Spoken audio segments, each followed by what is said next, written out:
اللہ تبارک و تعالی نے قرآن مقدس کی شروعات بسم اللہ الرحمن الرحیم سے فرمائی۔ سب سے پہلی آیت بسم اللہ الرحمن الرحیم۔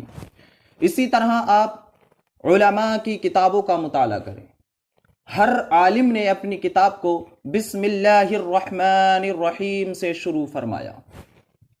اس کی وجہ حضور نبی اکرم صلی اللہ تعالی علیہ وسلم نے ارشاد فرمایا، کل امر ذی بال لم یبدأ فیہ بسم اللہ فہو ابتر، کہ ہر وہ عظیم الشان کام کہ جس کے اندر بسم اللہ نہ پڑھی جائے وہ ادھورا رہتا ہے۔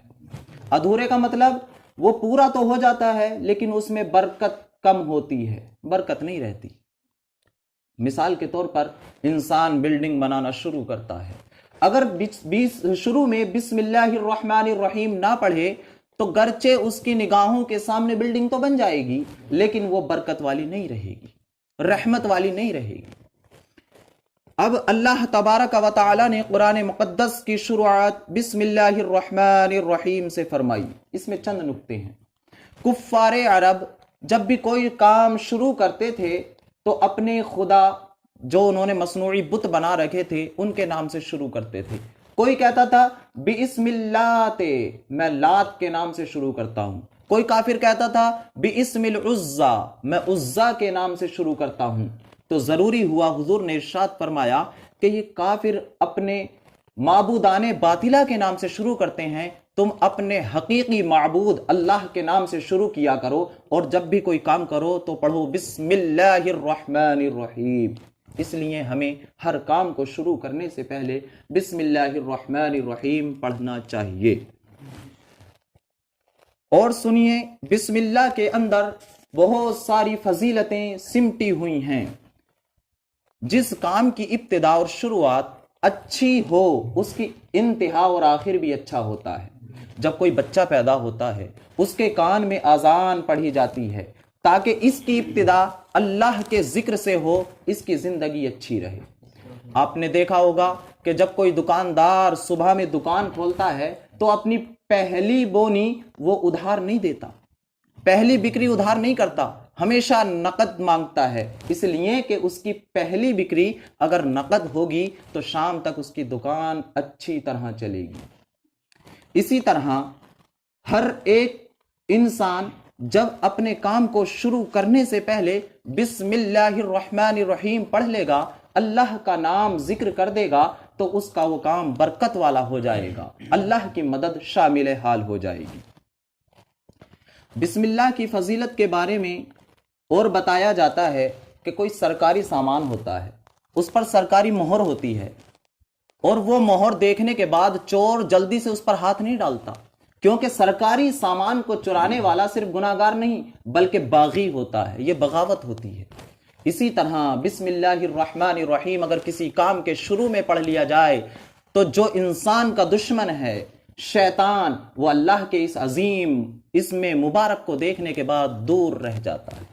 اور ایک حدیث کے اندر میرے مصطفیٰ ارشاد فرماتے ہیں کہ جب انسان کھانا کھانے بیٹھتا ہے اور جب گھر میں داخل ہوتا ہے، اگر وہ بسم اللہ الرحمن الرحیم پڑھ لیتا ہے تو شیطان اپنی ذریت سے کہتا ہے کہ چلو اب تمہیں یہاں کھانا نہیں ملے گا، چلو اب تمہیں یہاں رہنے کے لیے نہیں ملے گا، اس لیے کہ اس نے اللہ کا نام ذکر کر لیا ہے۔ اور اگر کوئی انسان بغیر بسم اللہ پڑھے کھانا شروع کر دے یا بغیر بسم اللہ پڑھے گھر میں داخل ہو جائے تو شیطان اپنی ذریت سے کہتا ہے، اپنے چیلوں سے کہتا ہے کہ آ جاؤ اب تمہیں کھانے کے لیے کھانے کی جگہ بھی مل گئی ہے اور رہنے کی جگہ بھی مل گئی ہے، کیونکہ اس نے اللہ کا نام ذکر نہیں کیا ہے۔ تو ہمیں چاہیے کہ جب کھانا کھائیں تو بسم اللہ سے شروع کریں، جب ہم مکان میں داخل ہوں تو بسم اللہ سے شروع کریں۔ اور بسم اللہ کی فضیلت کے بارے میں علماء کرام ارشاد فرماتے ہیں کہ انسان جب جس کا ذکر جتنا زیادہ کرتا ہے وہ اسی کے ساتھ ہوتا ہے، اسی سے محبت کرتا ہے۔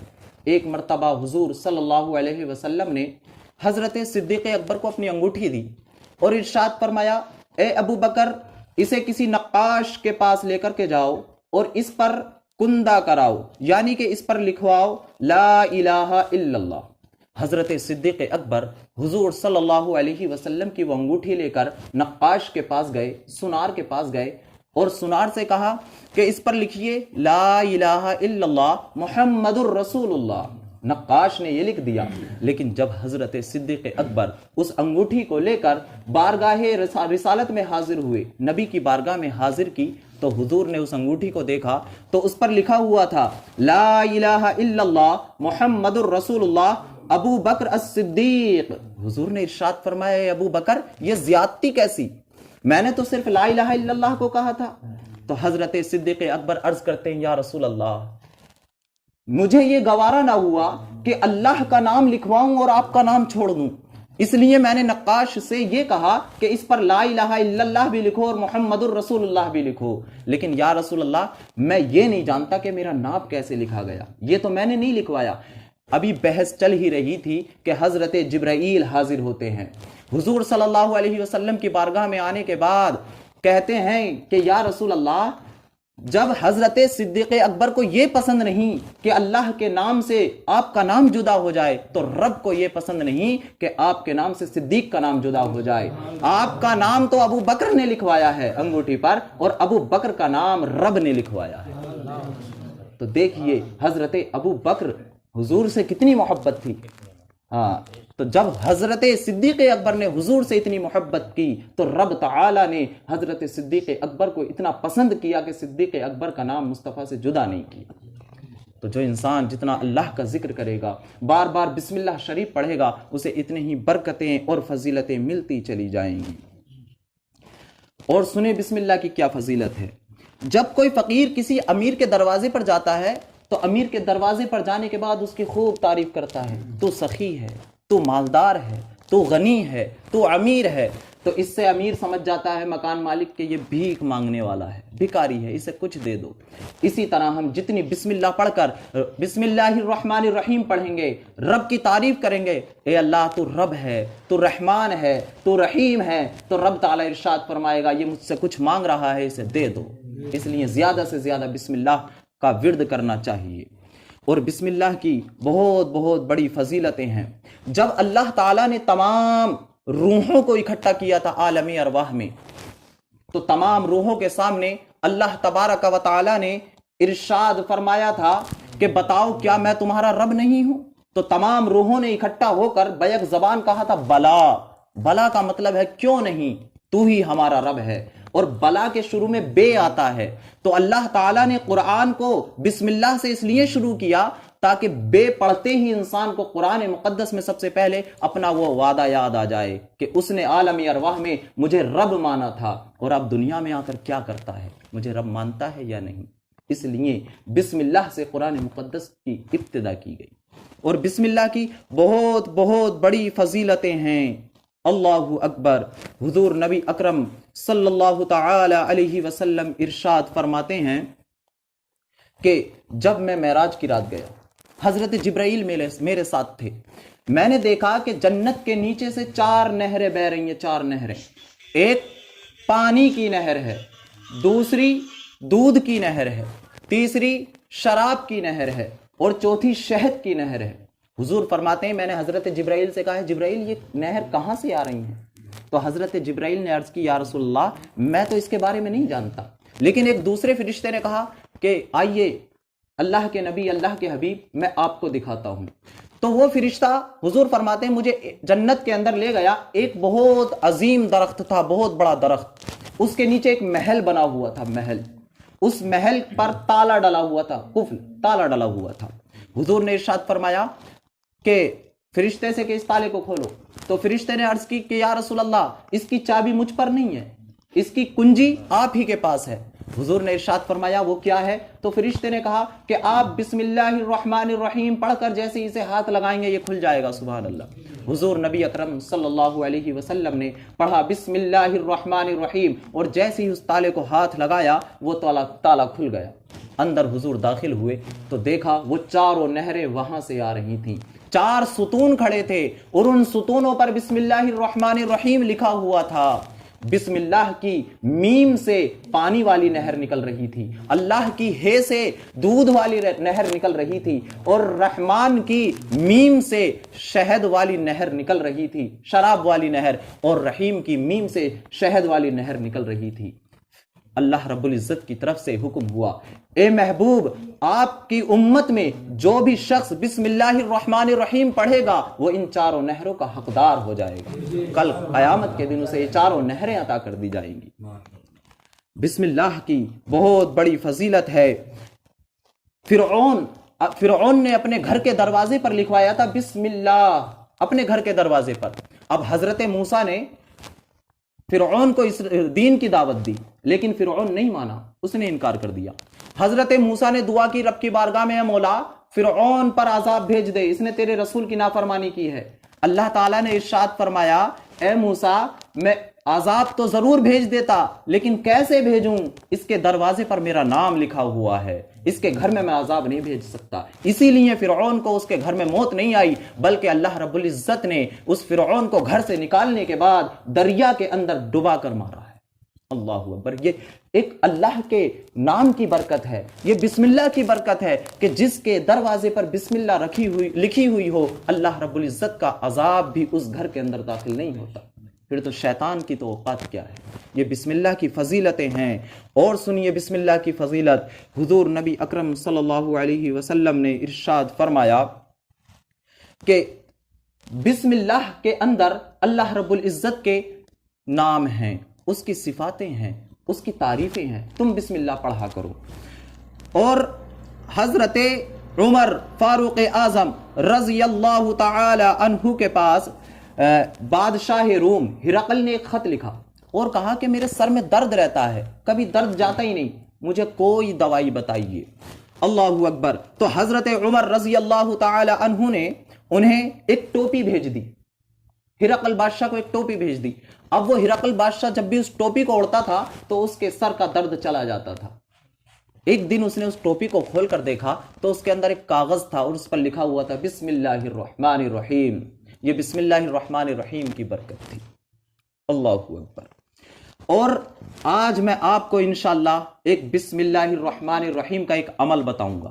عمل تفسیر عزیزی کے اندر یہ عمل لکھا ہوا ہے کہ جب کوئی بندہ کسی مصیبت میں پھنس جائے، کسی پریشانی میں گرفتار ہو جائے، اسے کہیں سے کہیں تک نکلنے کا راستہ نہ ملے، بے انتہا بہت بڑی پریشانی میں مبتلا ہو جائے اور اسے کہیں سے بھی اس کا حل نظر نہ آئے، تو اس کے لیے ایک بہت اچھا عمل علماء کرام نے بیان فرمایا ہے۔ وہ یہ ہے کہ وہ 12,000 مرتبہ بسم اللہ الرحمن الرحیم پڑھے۔ اور پڑھنے کا طریقہ یہ ہے کہ 1,000 مرتبہ بسم اللہ الرحمن الرحیم پڑھے اور 1,000 مرتبہ پڑھنے کے بعد پھر 2 رکعت نماز نفل پڑھے، پھر اس کے بعد 1,000 مرتبہ بسم اللہ الرحمن الرحیم پڑھے، 1,000 پوری ہونے کے بعد پھر 2 رکعت نماز نفل پڑھے، اسی طرح 1,000 مرتبہ بسم اللہ الرحمن الرحیم پڑھتا رہے، اس کے بعد 2 رکعت نماز نفل پڑھتا رہے۔ جب 12,000 مرتبہ پوری ہو جائے اور یہ 24 رکعت نماز نفل پڑھ چکے، اس کے بعد اللہ کی بارگاہ میں ہاتھ اٹھا کر اپنی دعا مانگے، انشاءاللہ اس کی وہ دعا ضرور قبول ہوگی۔ یہ بسم اللہ کا مجرب عمل ہے جو علماء کرام نے بیان فرمایا ہے۔ بسم اللہ کی کتنی بڑی فضیلت ہے۔ حضرت نوح علیہ السلام جب طوفان نوح آیا تھا، کشتی پر سوار ہوئے تھے تو پڑھا تھا بسم اللہ مجریہا و مرساہا۔ حضرت نوح علیہ السلام نے بسم اللہ پڑھی، اللہ کا نام ذکر کیا، اسی کی برکت سے آپ اس طوفان سے اور آپ کے ساتھی محفوظ رہے تھے۔ صرف بسم اللہ پڑھا تھا، بسم اللہ الرحمن الرحیم پورا نہیں پڑھا تھا۔ جب صرف آدھا بسم اللہ پڑھنے کا یہ مقام ہے تو جو انسان پورا پڑھے بسم اللہ الرحمن الرحیم، اس کا مقام کیا ہوگا، اس کا مرتبہ کیا ہوگا۔ اور ایک حکایت کے اندر آتا ہے، ایک بزرگ راستے سے جا رہے تھے، انہوں نے دیکھا ایک پرچہ پڑا ہوا ہے، پرچے کو اٹھایا، اس پر دیکھا بسم اللہ الرحمن الرحیم لکھا ہوا تھا۔ ان بزرگ نے اسے ادب سے اٹھایا، چوما، ماتھے سے لگایا اور اسے محفوظ جگہ رکھ دیا۔ ان کے بارے میں بیان کیا جاتا ہے اسی عمل کی برکت سے اللہ رب العزت نے ان کی بخشش فرما دی، مغفرت فرما دی۔ یہ بسم اللہ کی بہت بڑی فضیلتیں ہیں، بسم اللہ کی بہت بڑی برکتیں ہیں۔ حضرت خالد ابن ولید کی بارگاہ میں کفار آئے تھے، کچھ کفار، اور کہا زہر لے کر، کہا آپ یہ زہر کھا لیجئے اگر آپ یہ زہر کھا کر بچ گئے تو ہم سمجھیں گے اسلام سچا ہے، ہم کلمہ پڑھ کر مسلمان ہو جائیں گے۔ حضرت خالد ابن ولید نے وہ شیشی ہاتھ میں لی اور پڑھا بسم اللہ الرحمن الرحیم اور زہر کو کھا گئے۔ اللہ کا فضل ایسا ہوا حضرت خالد ابن ولید کو کچھ بھی نہ ہوا، وہ کفار فوراً کلمہ پڑھ کر مسلمان ہو گئے۔ یہ بسم اللہ پڑھنے کی برکت ہے۔ اور ایک دعا اور حضور صلی اللہ علیہ وسلم نے ارشاد فرمائی کہ اگر اس دعا کو پڑھ کر، اس بسم اللہ کو پڑھ کر کھانا کھایا جائے، اس کھانے کے اندر اگر زہر بھی ہوگا تو وہ بھی اثر نہیں کرے گا۔ وہ ہے بسم اللہ لا یضر مع اسمہ شیئا فی الارض ولا فی السماء وہو السمیع العلیم۔ جو انسان اس بسم اللہ کو پڑھ کر کھانا کھائے گا، اس کے کھانے میں اگر زہر بھی ہوگا تو بھی اثر نہیں کرے گا۔ اب یہاں پر ایک اعتراض ہو سکتا ہے، وہ یہ ہے کہ ہم کتنی بھی بسم اللہ پڑھ لیں ہم پہ تو اثر کر جائے گا، ہمیں تو فوراً اثر کر جائے گا، اور زہر تو دور کی بات ہے، اگر ہم بسم اللہ پڑھ کر کبھی کھانا بھی کھاتے ہیں وہ بھی نقصان دے جاتا۔ تو دیکھیے جتنے عمل ہیں یہ بالکل اپنی جگہ برحق ہیں، اپنی جگہ برحق ہیں۔ یوں سمجھیے یہ عمل جو ہیں یہ کارتوس کی طرح ہیں، جیسے کارتوس ہوتا، کارتوس کے اندر یہ طاقت ہے کہ جسے بھی لگے گا اسے مار ڈالے گا، لیکن کارتوس کو چلانے کے لیے جو بندوق ہے، جو رائفل ہے، وہ بھی کام کی ہونی چاہیے۔ اور اس عمل کو پڑھنے کے لیے یہ عمل کارتوس کی طرح ہے، اور یہ ہماری زبان اس بندوق کی طرح ہے۔ اگر ہماری زبان کے اندر اثر ہوگا تو وہ کارتوس، وہ عمل ضرور اثر کرے گا۔ وہ زبانیں ان صحابہ کرام کی تھیں، وہ زبانیں ان اللہ کے ولیوں کی تھیں کہ ادھر زبان سے نکلا اور ادھر وہ کام ہو جایا کرتا تھا۔ اور یہ ہماری زبانیں ہیں۔ اللہ رب العزت ہمیں ہمیشہ گناہوں سے بچنے کی توفیق عطا فرمائے، ہمیشہ اپنی زبان کو پاک و صاف رکھنے کی توفیق عطا فرمائے۔ رب تبارک و تعالی ہماری زبانوں کے اندر تاثیر پیدا فرمائے۔